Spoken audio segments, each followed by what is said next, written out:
Welcome to day 44 of our intensive series.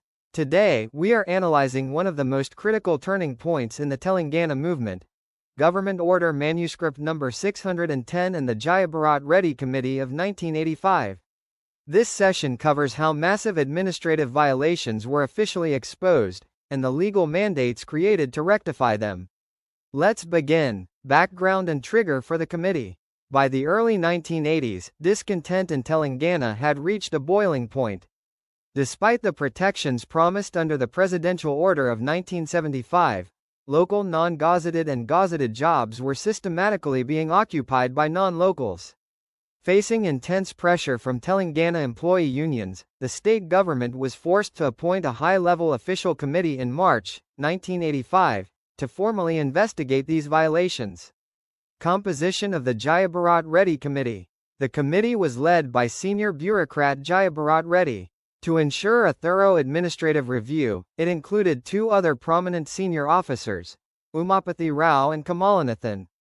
This three-member committee was given a strict mandate: dig through the employment rosters of all government departments, identify every single non-local appointment made in violation of the presidential order, and submit a conclusive report. Key findings and findings timeline. The committee worked rapidly and submitted its definitive report in July 1985. The findings shocked the Telangana community. The report officially confirmed that the safeguards of the presidential order had been completely compromised across multiple departments. It provided the hard, undeniable statistical evidence that Telangana employee associations had been fighting to bring to light for a decade. The scale of violations: 58,962 non-locals.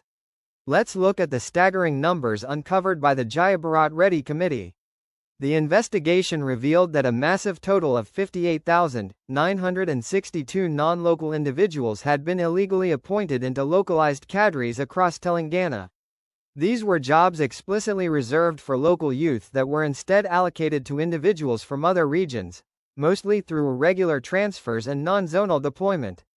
Role of V. Sundarsan, one-man committee. To cross-check these massive findings and look closely at the operational loopholes, the government appointed another senior officer, V. Sundarsan, as a one-man committee.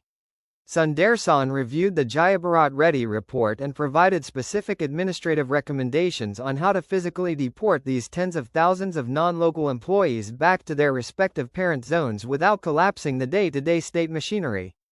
Genesis of G.O.Ms.No. 610. Armed with the damning data from the Jayabharat Reddy Committee and the execution strategy from Sundarsan, the government of Andhra Pradesh issued the historic Government Order Manuscript Number 610 on December 30, 1985. This landmark order was explicitly designed to rectify the injustices and repatriate all illegal non-local workers. The core mandate: repatriation. The absolute core mandate of Government Order 610 was repatriation. It ordered that all non-local employees who had been illegally appointed to localized posts in Telangana zones, specifically Zone 5 and Zone 6, must be immediately relieved from their duties and sent back to the Andhra or Rayalaseema zones where they legally belonged. 6 Rules of G.O.Ms.No. 610. Let's break down the primary operational rules within the order. First, it set a strict, immediate deadline for the complete repatriation of all irregular non-local employees. Second, it explicitly ordered the review of all appointments made under the guise of local candidate exemptions. Third, it targeted the bogus medical and mutual transfers that non-locals frequently used as a backdoor into Hyderabad. Continuing with the rules, fourth, it mandated that all future vacancies caused by repatriation must be filled strictly with genuine local Telangana candidates.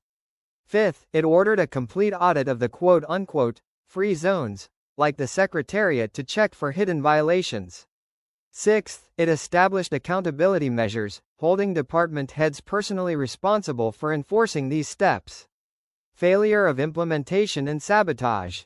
Despite the clear, legal weight of Government Order 610, its implementation was a total failure. Political elite and powerful bureaucratic lobbies from the Andhra region actively stalled the process. Senior officials used endless administrative delays, red tape, and deliberate misinterpretations of the rules to protect non-local workers, leaving the order completely toothless on the ground. Historical significance summary. In summary, the Jayabharat Reddy Committee and Government Order 610 proved beyond a shadow of a doubt that Telangana was being systematically deprived of its employment rights. The total failure to implement this order became a massive political weapon. It showed Telangana activists that white paper guidelines within a united state would never be respected, making the demand for a separate state the only viable solution. Active Recall section. We will now begin our Active Recall evaluation segment. This section features 15 high-yield examination questions designed to test your memory and analytical understanding of Day 44. Each question will be followed immediately by its detailed answer. Let's head to question number 1. Question 01. Who was the Chief Minister of Andhra Pradesh who appointed the Jayabharat Reddy Committee in 1985? Answer. The Jayabharat Reddy Committee was appointed in early 1985 by Chief Minister N.T. Rama Rao, NTR, who was the founder of the Telugu Desam Party. Question 02. Which 3 senior IAS officers formed the Jayabharat Reddy Committee? Answer. Committee members: Jayabharat Reddy, Kamalnathan, Umapathi Rao. Question 03. How many illegal non-local appointments in Zones V and V did the committee identify in its report? Answer. The Jayabharat Reddy Committee officially confirmed that exactly 58,962 non-local employees had been recruited into Zone V and Zone V, Telangana region, against the local residency parameters. Question 04. Which follow-up committee was appointed by CMNTR to suggest actions on the Jayabharat Reddy report? Answer. Chief Minister NTR appointed the V. Sundarsan Committee immediately after the Reddy report was received in November 1985. Question 05. On what exact date was G.O.Ms.No. 610 issued by the Government of Andhra Pradesh? Answer. G.O.Ms.No. 610 was issued on the historic date of the 30th of December 1985. Question 06. Who signed G.O.Ms.No.